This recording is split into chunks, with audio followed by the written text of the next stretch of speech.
उत्तर भारत के बड़े हिस्से में भीषण गर्मी पड़ रही है। कुछ दिनों से अधिकतम तापमान 40 डिग्री सेल्सियस से ऊपर जा रहा है। उत्तर प्रदेश के कई कस्बे और शहर सबसे ज्यादा प्रभावित जगहों में शुमार हैं। गोरखपुर में लोग बाहर निकलते समय सिर ढकने जैसी खास सावधानियां बरत रहे हैं और ठंडे पेय का सहारा ले रहे हैं।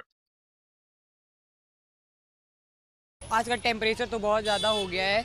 उसके उसके लिए हम लोग को ज़्यादा से ज़्यादा पानी पीना चाहिए, जिससे डिहाइड्रेशन नहीं होगी हमें। और भी हम लोग कर सकते हैं, जैसे घर में ज़्यादा टाइम रहना चाहिए, ताकि जिससे हम लोग का ज़्यादा हम लोग बाहर ना जाएं और जिससे तबीयत ना खराब हो।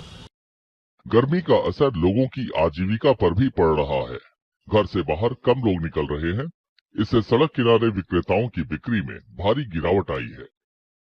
इस समय देखिए गर्मी तो बहुत कड़ा पड़ रहा है, इस समय प्रचंड गर्मी है। लेकिन कहने का मतलब ये है कि मार्केट एकदम बैठा हुआ है। गर्मी के कारण कुछ लोग निकल नहीं पा रहे हैं।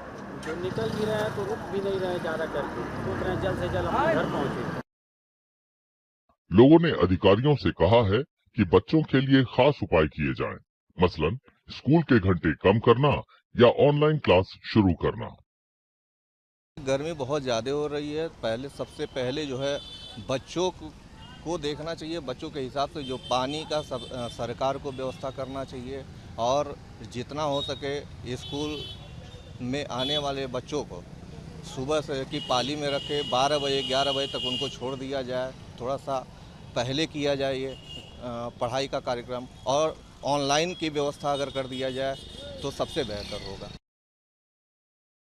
प्रयागराज में नगर निगम ने पूरे शहर में वाटर कूलर लगाने और वाहन चालकों के लिए छाया का बंदोबस्त किया है। इसके अलावा यात्रियों, दिहाड़ी मजदूरों और बेघरों को राहत देने के लिए अलग अलग जगहों पर शेड लगाए गए हैं।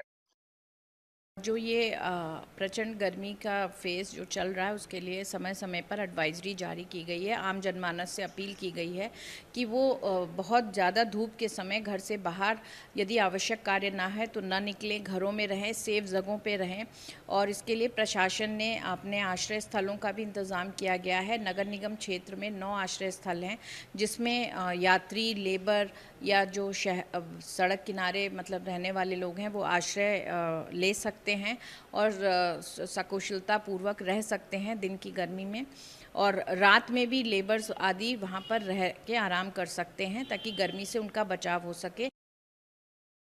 अधिकारियों ने बताया कि बच्चों को गर्मी से बचाने के लिए स्कूलों ने समय में बदलाव किया है।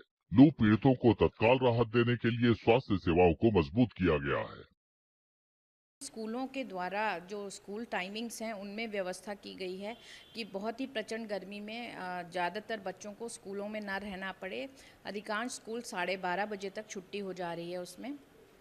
और इसके साथ साथ जो हमारे CHCs हैं, जो अस्पताल हैं, उसमें दवाइयों की पर्याप्त मात्रा सुनिश्चित करने के निर्देश दिए गए हैं और उनमें निश्चित भी किया जा रहा है। साथ ही कूल रूम बनाए गए हैं ताकि वहाँ पे हीट वेव के पेशेंट को इमीडिएट जो है हम फर्स्ट एड दे सकें और उसको रेस्क्यू कर सकें प्रॉपरली। इसी तरह वाराणसी में अधिकारियों ने दिन में यात्रा करने वालों की सुविधा के लिए खास उपाय किए हैं। जी, सड़कों पे लगातार हमारे लगभग 15 वाहन हैं, जिसमें हमारे मिस्ट गन्स हैं, हमारे स्प्रिंकलर्स हैं, हमारे रेन गन्स हैं, हमारे अलग अलग तरीके के वाहन हैं जो लगातार शहर भर में भ्रमण कर रहे हैं। और चौराहों, चाहे डिवाइडर्स की साफ़ सफाई का काम हो, सड़कों पे छिड़काव का काम हो, और मिस्ट रोड्स पर यात्रियों के ऊपर डालने का काम हो, लगातार चल रहा है, ताकि किसी भी हीट स्ट्रोक की घटना से सभी यात्रियों को बचाया जा सके। लू का असर शहर की सड़कों पर साफ दिख रहा है। सड़कों पर वीरानी छाई रहती है। गर्मी बहुत ज़्यादा है, बहुत तेज़ है और इसमें निकलने लायक नहीं है। क्या हालत सड़कों की है? सड़कों सन्नाटा है एकदम।